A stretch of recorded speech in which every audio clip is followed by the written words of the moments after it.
U17 Jahon chempionati. O'zbekiston bugun Panamaga qarshi maydonga tushadi. Terma jamoamiz haqida muhim faktlar va jonli efirni ko'rishni istasangiz, videoni oxirigacha ko'rishni maslahat beraman. Assalomu alaykum. Kanalimizga xush kelibsiz. Yaqin daqiqalar ichida siz bilan Ekstra Sport kanali.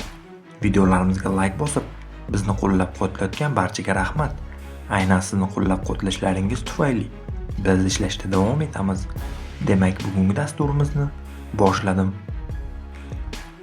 Bugun U17 Jahon chempionatining 3-tur bahslari yakunlanadi.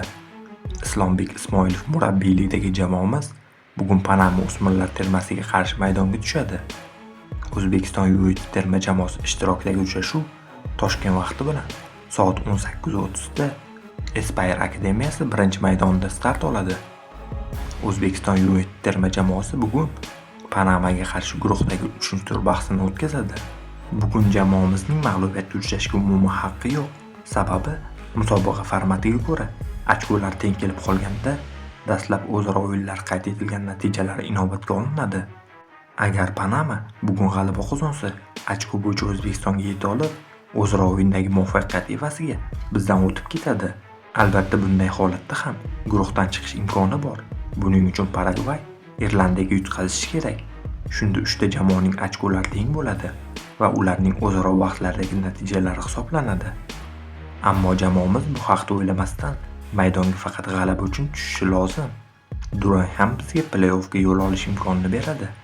Agar g'alaba qozonsak, guruhda kamida 2-o'rinni qo'lga kiritamiz. O'zbekiston Panama, Irlandiya Paragvay uchrashuvlari Toshkent vaqti bilan soat 18:30 da start oladi. Xo'sh, ushbu o'yinni bevosita jonli efirda ko'rishni istaysizmi? Biz sizga ushbu imkoniyatni taqdim etamiz.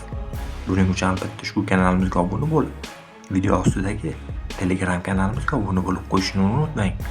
Aynan ushbu Telegram kanalimizda jonli efir havolasini tashlaymiz. Qadrli do'stlar, siz bugungi o'yinda qanday natija kutyapsiz? Albatta fikrlaringizni izohlarda yozib qoldiring. Videoga esa like bosib ketishni unutmang. Kelasi dasturlarda ko'rishguncha xayr, salomat bo'ling.